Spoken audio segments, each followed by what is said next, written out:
Assalamualaikum warahmatullahi wabarakatuh. Saya Haji Sita Pratama dari kelas 12 TPTU 1 ingin menjelaskan apa itu fungsi kompresor dan jenis-jenis kompresor. Kompresor adalah bagian terpenting dalam sistem refrigerasi. Pada tubuh manusia, kompresor dapat diumpamakan sebagai jantung yang memompa darah ke seluruh tubuh kita. Sedangkan kompresor menekan refrigeran ke semua bagian dari sistem.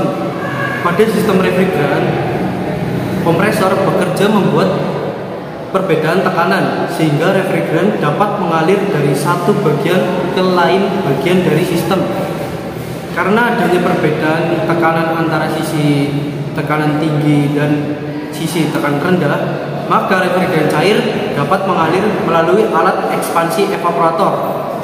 Tekanan gas di dalam evaporator harus lebih tinggi dari tekanan gas di dalam saluran hisap atau suction.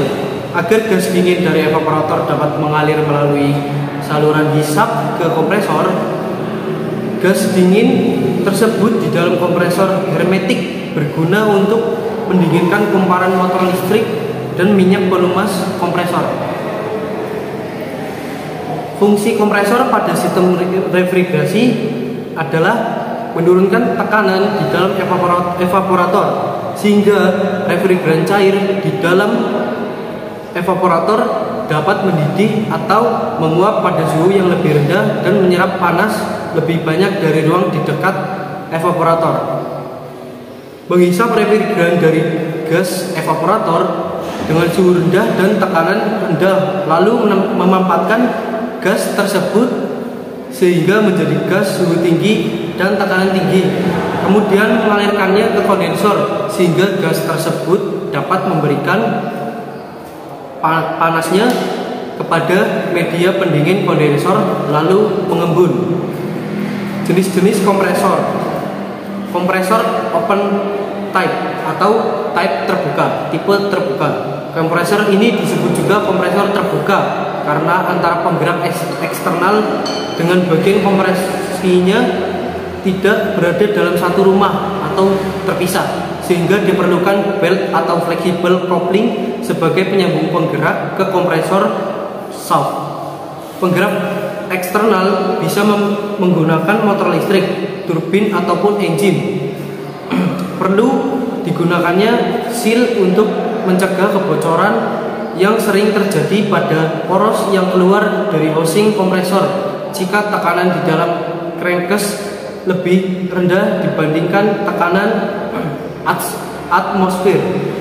Pendingin motor menggunakan udara luar sehingga perlu adanya ventilasi untuk membuang panas dari motor. Yang kedua, kompresor semi hermetik. Kompresor semi hermetik adalah kompresor yang motor penggeraknya berada dalam satu rumah dengan housing kompresornya art semi hermetik. Di sini adalah steel pada housing kompresor didesain supaya bisa dibuka untuk perbaikan dan overhaul kompresor atau motornya. Sama halnya dengan kompresor hermetik.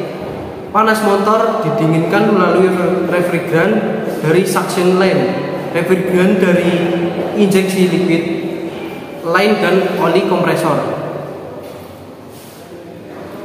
Kelebihan dari kompresor semi hermetik ialah memudahkan penggantian motor karena seal antara motor dan kompresor yang bisa dibuka. Yang kedua, harga lebih ekonomis dibandingkan dengan kompresor jenis open terbuka atau type terbuka, open type. Kekurangannya, ketika terjadi kerusakan mekanis, maka semua sistem harus dibersihkan. Dan yang kedua, ketika terjadi pecah katup kompresor akibat liquid suction, biasanya disertai motor terbakar akibat serpihan logam masuk ke dalam motor. Yang ketiga, kompresor hermetik. Kompresor hermetik adalah kompresor yang motor penggeraknya dipatenkan berada satu rumah dengan housing kompresornya, sehingga tidak diperlukan soft coupling. Panas motor didinginkan melalui refrigeran dari suction line dan oli kompresor. Jenis-jenis kompresor berdasarkan cara kerjanya. Yang pertama, kompresor torak. Kompresor ini menggunakan torak atau piston yang diletakkan di dalam silinder. Piston dapat bergerak bebas naik turun untuk menimbulkan efek penurunan volume gas yang berada di bagian atas piston. Yang kedua, kompresor sentrifugal. Proses kompresi pada kompresor ini menggunakan prinsip kompresi dinamik dengan melibatkan perubahan energi untuk menaikkan tekanan dan temperatur refrigeran.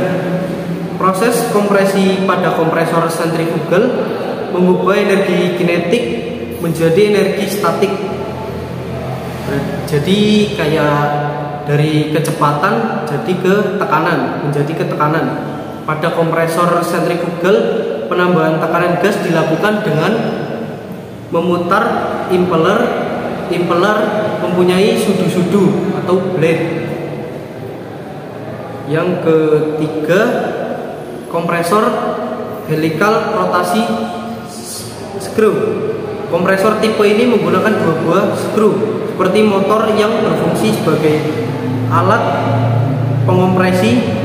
Mal screw merupakan skru yang digerakkan oleh motor, sedangkan final screw bergerak melalui mail screw.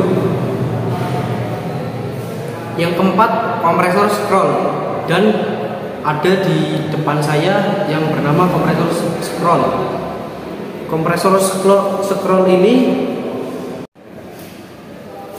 Kompresor scroll ini bekerja dengan menggunakan prinsip menjebak uap refrigeran dan mengoperasikannya dengan penyempitan volume refrigeran secara perlahan-lahan. Kompresor scroll menggunakan konfigurasi dua scroll yang dipasang saling berhadapan. Kompresor scroll ini biasanya digunakan untuk sistem heat pump, AC split, Windows AC, split duct, dan water chiller berskala kecil.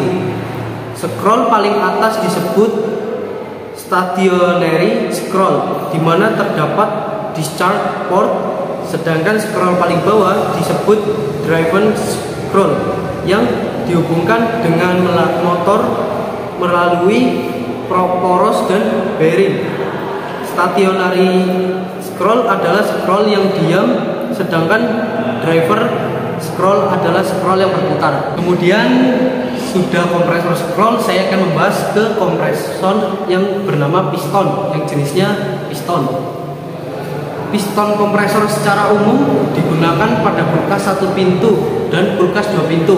Kompresor ini memiliki kualitas terbaik dibandingkan jenis lainnya karena kompresor piston memiliki 3 buah pipa sampai 5 buah pipa. Masing-masing pipa juga memiliki fungsi yang berbeda. Misalnya untuk pipa 3 buah memiliki karakter, satu pipa tekan atau debit, satu pipa hisap atau hisap, satu pipa untuk pengisian freon. Sedangkan karakter pada pipa 5 buah adalah satu pipa tekan atau hisap, satu pipa hisap atau hisap, satu pipa untuk pengisian, dan yang terakhir 2 pipa sebagai pendingin oli kompresor. Pipa ini berbeda di bawah kompresor. Sekian dari saya, dari arti dari fungsi kompresor dan cara kerja kompresor. Sekian dari saya. Assalamualaikum warahmatullahi wabarakatuh.